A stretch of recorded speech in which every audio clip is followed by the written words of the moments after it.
दोस्तों नमस्कार, एक बार फिर से हमारे यूट्यूब चैनल में आपका स्वागत है।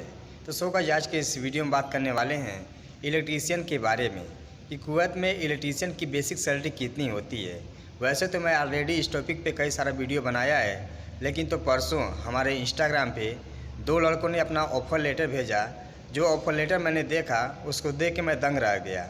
एक लड़का हरियाणा के करनाल से था और दूसरा अमृतसर से था। तो उन्होंने हमारे इंस्टाग्राम के ज़रिए हमसे जुड़े और कुवैत में किसी कंपनी का उन लोगों के पास ऑफ़र लेटर आया और वो एजेंट के थ्रू जाना चाहते थे।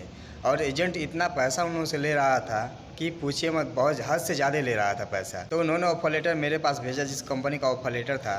तो ऑफ़र लेटर के बारे में आज आपको बताऊँगा कि ऑफ़र लेटर सही था कि गलत था, उसमें कितना सैलरी लिखा था, एजेंट कितना पैसा ले रहा था, इन लोगों के साथ फ्रॉड हो रहा था कि ऑफ़र लेटर सही था, इन लोगों को जाना चाहिए था कि नहीं जाना चाहिए था, सब कुछ डिटेल में बताएंगे। और साथ में कुवैत में इलेक्ट्रीशियन की रियल कितनी सैलरी होती है बेसिक, वो भी आपको बताऊंगा। क्योंकि ऑलरेडी मैं खुद इलेक्ट्रीशियन हूँ, हॉस्पिटल में मेंटेनेंस का काम करता हूँ, मैं खुद इलेक्ट्रीशियन हूँ। ठीक है, तो आप लोग वीडियो पूरा देखिएगा। चैनल पर नए तो चैनल को सब्सक्राइब कर साथ में घंटी का बेल आइकन जरूर प्रेस कर लीजिएगा ताकि आपको वर्कर से रिलेटेड वीडियो मिलती रहे। गाइस, मैं जो भी वीडियो बनाता हूँ बिल्कुल ग्राउंड से वीडियो बनाता हूँ। मेरा एक ही सिद्धांत है कि किसी दोस्त के साथ किसी तरह का फ्रॉड नहीं हो। वो अच्छी कंपनी में जाए, अच्छी कंपनी का उसको वीज़ा मिले, अच्छी सैलरी मिले, मेरा एक ही सिद्धांत रहता है। क्योंकि ऑलरेडी यहाँ पे बहुत सारे लोग फंस जाते हैं, अच्छे से जांच पड़ताल करके नहीं आते हैं। तो चलिए वीडियो शुरू करते हैं। तो दोस्तों, जब उन दो लड़कों ने मेरे पास ऑफ़र लेटर भेजा तो उसमें का एक लड़का जो अमृतसर का था, वो जिस एजेंट के थ्रू जाना चाहता था, वो एजेंट इससे 1.5 लाख रुपये मांग रहा था, 1.5 लाख रुपये। और ये लड़का फ्रेशर था, तकरीबन 1 साल इलेक्ट्रीशियन का काम किया था। तो आप सोच सकते हैं कि एज ए फ्रेशर और जो ऑफ़र लेटर में सैलरी लिखा था वो देखकर मैं दंग रह गया। ठीक है, फ्रेशर में जो सैलरी लिखा था 220 KD, 220 दिनार। आप समझ सकते हैं एज ए फ्रेशर कुवैत में इतना सैलरी मिलेगा कि नहीं मिलेगा। ठीक है, 1 KD का इंडिया में 253 रुपये होता है। आप लोग कैलकुलेट कर लीजिए कि कितना सैलरी मिलता है एज ए फ्रेशर। तो आप सोच लीजिए कि सही है कि गलत है। ठीक है, अगर आपके पास दिमाग है तो आप सोच सकते हैं 220 KD, 220 दिनार। ठीक है, फ्रेशर। ठीक है, ये नहीं कि कोई एक्सपीरियंस वाला है, कोई मेंटेनेंस इलेक्ट्रीशियन है, फ्रेशर है, 1 साल का काम किया, 220 दिनार। खाना का अलग, मेडिकल, एकोमोडेशन, ट्रांसपोर्टेशन सब कुछ अलग है, सिर्फ बेसिक सैलरी 220। आप समझ सकते हैं कि कितना ज़्यादा उसके साथ फ्रॉड हो रहा था। तो आप समझ लीजिए कि एक दाल का ही नहीं, उसकी पूरा दलिया खा ली है। वो भी 1.5 लाख रुपये मांग रहा था, वो भी कुवैत जाने के लिए। तो बहुत ज़्यादा पैसा भी ले रहा था और जो सैलरी बताया था वो तो पूरा फ्रॉड है, पूरा गलत है। तो भाई, अगर आप वीडियो देख रहे हैं तो आप बिल्कुल मत जाइएगा, 1 रुपये एजेंट को मत दीजिएगा, आप उसके थ्रू जाइएगा ही नहीं। आपको as a fresher 220 KD salary नहीं मिलेगी कुवैत में। ठीक है, चाहे आप फ्रेशर हो या रिटर्नर हो तो भी 220 KD आपको स्टार्टिंग में सैलरी नहीं मिलेगी। तो उसके साथ ये फ्रॉड हो रहा था। इस वीडियो के माध्यम से आपको भी बता रहा हूँ और जो दोस्त देख रहे हैं उनको भी जानकारी हो जाएगी। और दूसरा लड़का जो था हरियाणा का करनाल का, वो लड़का जिस एजेंट के थ्रू जा रहा था वो एजेंट 1,15,000 उससे मांग रहा था। आप बताइए, 1,15,000 रुपये कुवैत भेजने के लिए। वो तकरीबन 2 साल काम किया था, वो भी समझ लीजिए फ्रेशर ही था। जो पहली बार विदेश में आता है वो फ्रेशर के तमाम ही आता है, क्योंकि यहाँ के जो इलेक्ट्रिकल काम होता है अपने इंडिया के काम में बहुत ही अंतर होता है। ठीक है, जो यहाँ का सिस्टम है अपने यहाँ का सिस्टम बहुत डिफरेंटिंग है। ठीक है, तो वो भी एक तरफ का फ्रेशर ही था। 1,15,000 सैलरी और पैसा मांग रहा था कुवैत भेजने के लिए। और जो सैलरी उसको मतलब बताया था, जो ऑफर लेटर में लिखा था 190 KD, 190 दिनार एज ए फ्रेशर। इतना मिल सकता है? कभी नहीं कुवैत में मिलेगा। आप सोच कर भी मत आइएगा, सपनों में भी नहीं मिलेगा 190 KD, 220 KD। ठीक है, तो आप लोग समझ सकते हैं इस प्रेजेंट टाइम में शायद 254-55 रुपये इंडिया का होता है एक दिनार का, एक कुवैती दिनार का। ठीक है, तो ये इन लोगों के साथ बहुत बड़ा फ्रॉड हो रहा था। हमको लोग भेजे अपना ऑफर लेटर, मैं इन लोगों से व्हाट्सएप के जरिए भी बात किया और इन लोगों को समझाया भी कि आप मत जाइएगा। आपको जाना है तो कोई बड़ी ऑफिस से जाइए, मैं ऑलरेडी ऑफिस के बारे में बताता हूँ। ठीक है, तो एजेंट के चक्कर में आप लोग मत पड़िए। अगर आपको एजेंट के थ्रू जाना है तो एजेंट के बारे में अच्छे से पता कर लेना, तभी जाना। और जो रियल सैलरी मिलती है वो आगे मैं आपको वीडियो में बता रहा हूँ। और ऑलरेडी मैं कई वीडियो में बताया हूँ कि कुवैत में कितनी सैलरी मिलती है एज ए इलेक्ट्रीशियन।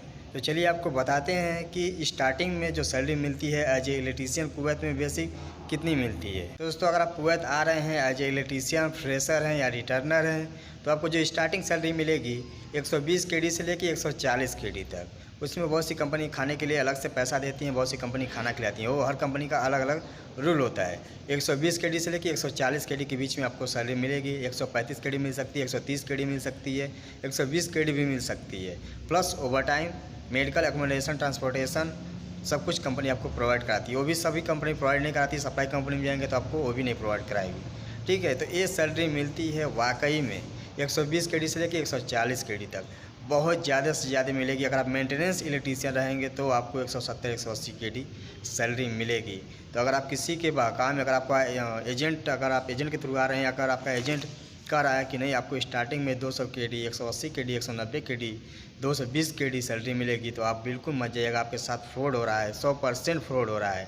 ऐसा कोई कंपनी नहीं है कि जो स्टार्टिंग में 220 केडी, 180 केडी, 190 केडी सैलरी आपको देगा। ऐसा कोई कंपनी कुवैत में नहीं है।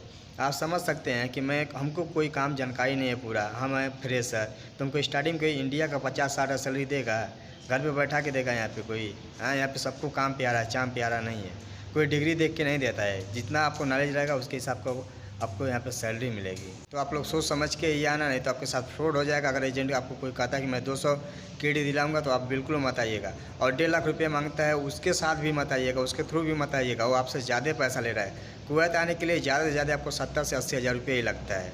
और बहुत ऑफिस वाले हैं वो 30,000 35,000 में भेज देते हैं, जब कंपनी मतलब वो फ्री वीज़ा प्रोवाइड कराती है। तो वैसे तो फ्री वीज़ा रहता है, लेकिन तो एजेंट सब और ऑफिस वाले अपना चार्ज लेते हैं। ठीक है, तो आपको मान के चलिए टोटल 70 से 80 हज़ार रुपये ही लगता है। इससे ज़्यादा आपका पैसा नहीं लगता है कुवैत आने के लिए। तो आप लोग किसी के थ्रू आइएगा, ऑफिस के थ्रू आते हैं या एजेंट के थ्रू आते हैं, अच्छे से पता कर लीजिएगा कि यह एजेंट कैसा है, ऑफिस वाला कैसा है। जिन लड़कों को विदेश में भेजा है कमाने के लिए, उन लड़कों से बात कर सकते हैं आप। मेहनत करके 1500 खर्चा भी होता है तो भी बात करिए, नहीं तो आपके साथ फ्रॉड हो जाएगा, आप फंस जाएंगे। जैसे 2 लड़कों को मैंने बचा दिया। ठीक है, वो लोग हमसे यूट्यूब के ज़रिए जुड़े थे, फिर वहाँ से इंस्टाग्राम निकाल कर हमसे बात किए, फिर व्हाट्सअप पे आ गए। तो उन्होंने अपना ऑफर लेटर भेजा, किसी कंपनी का था, कंपनी नहीं मैं बता सकता। तो उन्होंने दिखाया, मैं उनको बोला कि आप बिल्कुल मत जाना, नहीं तो आप फंस जाएंगे। तो गाइस, हमारा उद्देश्य एक ही है कि आप लोगों के साथ किसी तरह का फ्रॉड नहीं हो। आप लोग अच्छी कंपनी में आइए, अच्छी सैलरी कमाइए। तो उम्मीद करता हूँ हमारी जानकारी आप लोगों को अच्छी लगी होगी। तो वीडियो को लाइक कर दीजिएगा, चैनल को सब्सक्राइब कर दीजिएगा, शेयर कर दीजिएगा, ताकि और दोस्तों को इस वीडियो के माध्यम से जानकारी मिले। अगर आप हमसे बात करना चाहते हैं तो हमारी इंस्टाग्राम आईडी वीडियो में मिल गई होगी, नहीं तो डिस्क्रिप्शन में डाला हूँ, वहाँ से आप लोग जाकर के बात कर लीजिए और अपना जानकारी और सुझाव ले लीजिए। नमस्कार, जय हिंद। मिलते हैं नेक्स्ट वीडियो में कोई नई जानकारी के साथ।